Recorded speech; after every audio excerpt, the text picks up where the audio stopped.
told you that day that your uniform looks wow. When I posted these photos, which school is this? Is it a national school? So you are lifted to a national school, amen? Deputy, thank you so much for guiding these young people. Before I start, I want to introduce the one I came with. I want him to stand up. This is a great son of mine, a great friend of mine. And do you want to know something about him, or I tell you in the afternoon? Now or in the afternoon? He is called Major Ongeri, and he's today morning I just called him and told him, can I take you somewhere today? And he told me, yes, you can go. He didn't hesitate. You can imagine somebody's program, unamwambia tu tuende na anafanya nini? Na inuka anakuja. So when he works with the National Youth Service at the level, am I supposed to be mentioning those levels? Some might later. But he's a major in that level, and he works in Nairobi, the National Youth Service. Why did I bring him? He is one of the students of Agoro Sare, and he is a chairman of the alumni of Agoro Sare. Can you wave to God for that great service to humanity? And as he's here today, we shall get to share in the afternoon. I know that I told you last time I'll be bringing you people here. And I know I saw the Pathfinders do great. That was, did you see something? And I even almost called him and told him, can you come? This is your work, And I said, okay, let me reserve for that. But I know you will say something about the Pathfinders in the afternoon. Amen? So he can greet you. Thank you, Madam. Happy Sabbath. Happy day. Let me say, everybody, hi. Walembo, hi. Vijana mkoaje? Madam, you are forgetting. I don't work with National Youth Service. I work with General Service Unity. That is JSU headquarters, Nairobi. And I'm in the rank of a major. So we thank God. I'm very much grateful to be with you today, especially those young guys, pathfinders, young guy kudos.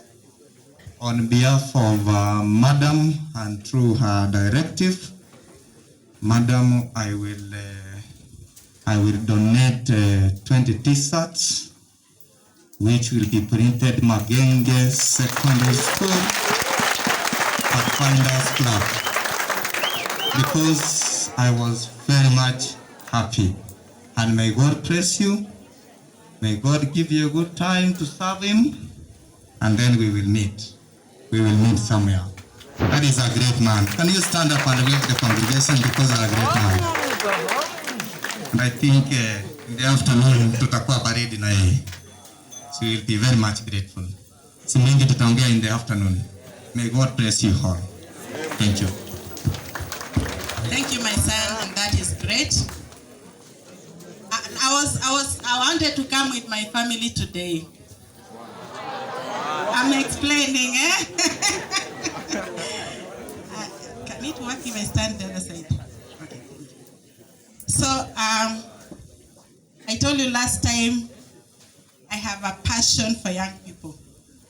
And I told you I have young children, I have older children. You can even see another son here. They are my sons and other sons and other. Even you become my sons by adoption now. Yes. So I told my children I want to take you to Magenge. They told me, Mommy, Dad just came yesterday. How do we go and leave him in the house? When I told Dad, can we go? And he said, I'm really tired. Yesterday I worked. I'm not able to try. He traveled overnight, so he's not able to make it here. But he said, when you go, my two boys told me, Mom, when you go, those students who have very beautiful uniform, greet them on our behalf. So can you receive their greeting?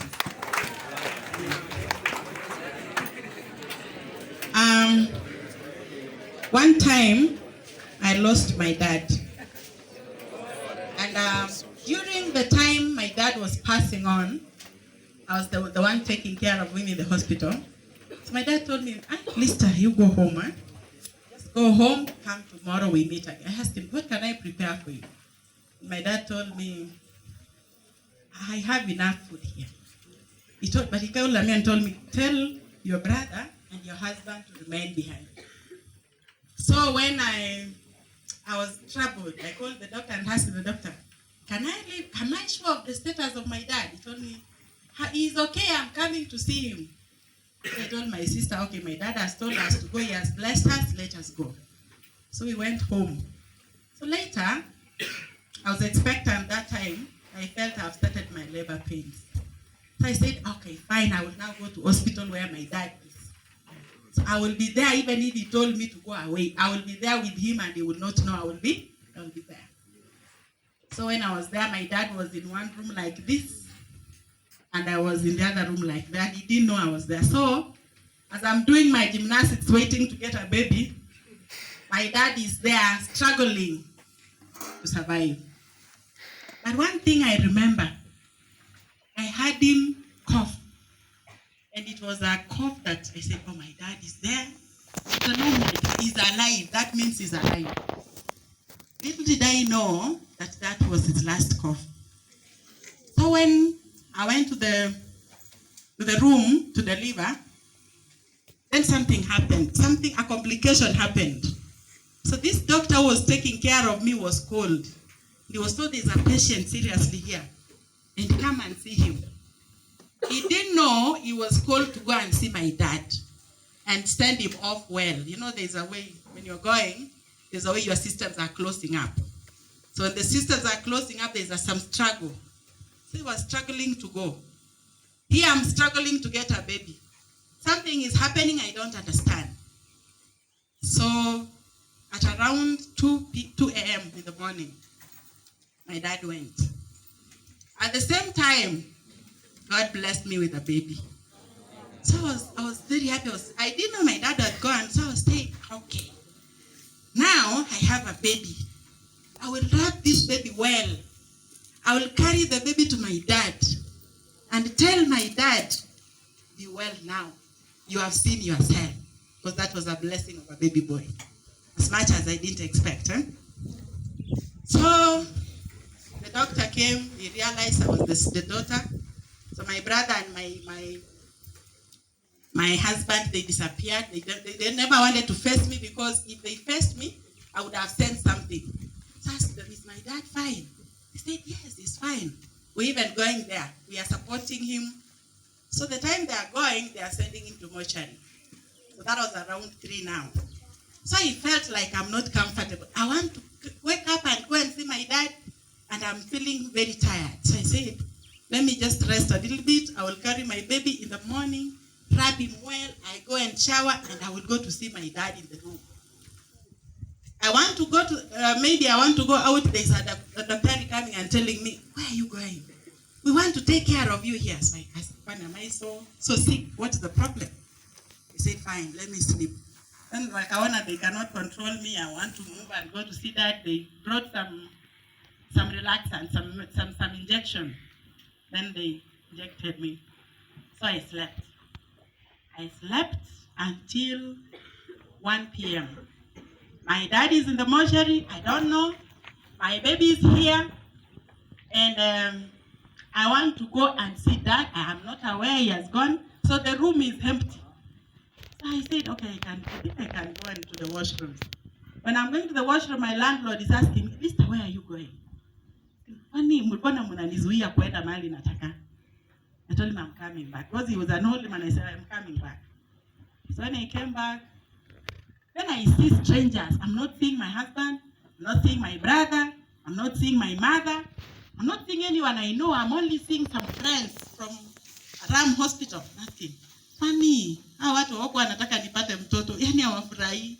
You can imagine, eh? Hata nguo za mtoto walileta hapa, waleti zingine. Then I see my sister-in-law coming. How my sister-in-law is rarely here? How? So I'm asking myself questions. Then my pastor came. I saw the pastor, the wife, another pastor, the wife, and another pastor. There were three of them asking, what is so special? Yani kuzaa mtoto ndio wanakuja pastor wote. Kwani what is so special? I'm asking myself questions. Why is mom not calling me? Mom is very fast. Akikuja tukipata watoto anatuletea chai. I'm feeling so hungry and I'm even chai hospitali. I was like, I didn't know that my mom brought a lot of tea and a lot of food. It is at the gate. Nobody's there to bring the tea to me. Because if they bring, they will start crying. And I would know something wrong has happened. It was a day that I will never forget. But I'm relieved out of it. I've overcome the pain. But I realized there's something strange. So I asked Pastor, have you gone to see my dad? So Pastor told me, yes. We have come from there. There are a team of 5 people. So what is happening? Okay, fine, listen. Your dad, and he used the word ameteremuka. So kuteremuka, mimi sikuelewa ni kifo. Then I said, oh, I know yesterday we were to take him for a scan at level 6. So have you taken him there? And now it's like he hit the rock. He said, just held me and told me, listen, your dad has passed on. Immediately we went to prayer as he prayed. So as he prayed, I was listening to the prayer, but I didn't hear it. I didn't believe he said he has died. So I'm only listening to the prayer, wanting to hear more of what he's saying. And he prayed and told God that he can hold my heart so that I don't break at the hearing of the news of the death of my dad. Remember being a firstborn, a darling of a father. Then my dad is here. I want to be with him. I want to take a baby to him. I've called the baby his name. And here he tells me my dad ameteremuka. So when he used the word he died, I've never lost a close family member by then.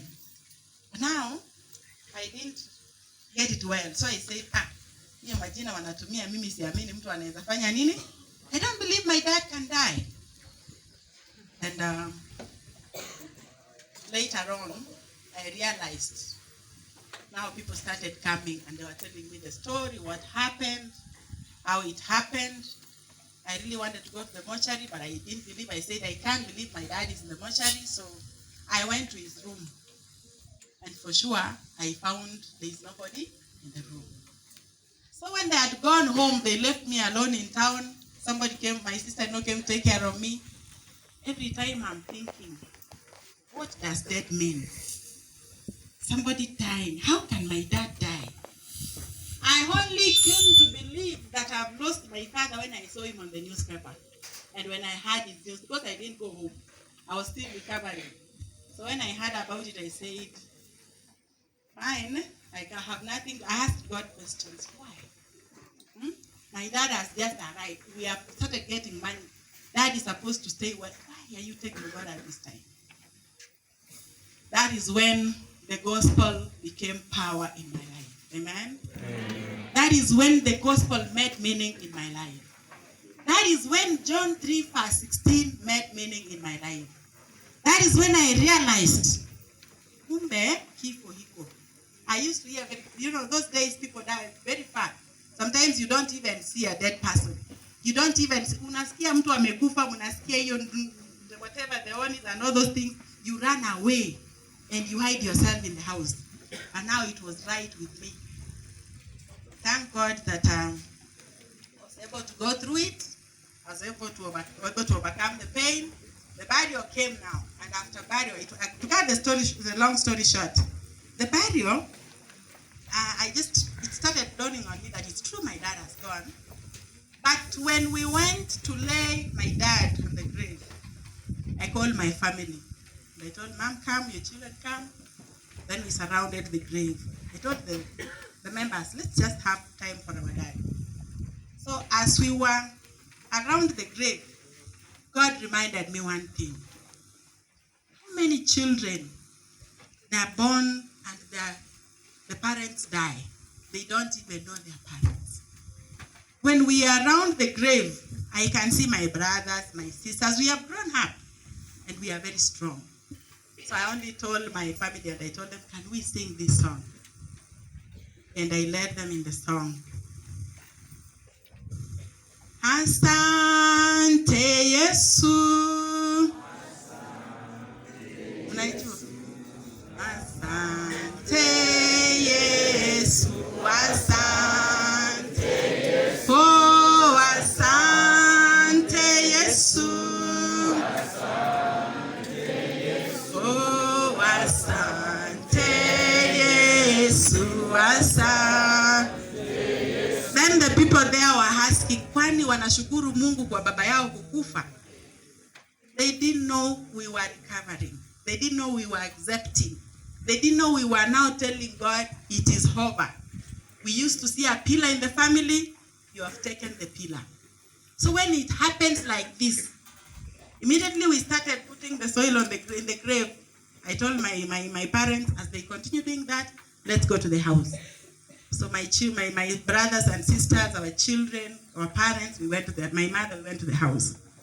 Then I called Pastor and I told Pastor, I know this multitude may not be here as from today evening.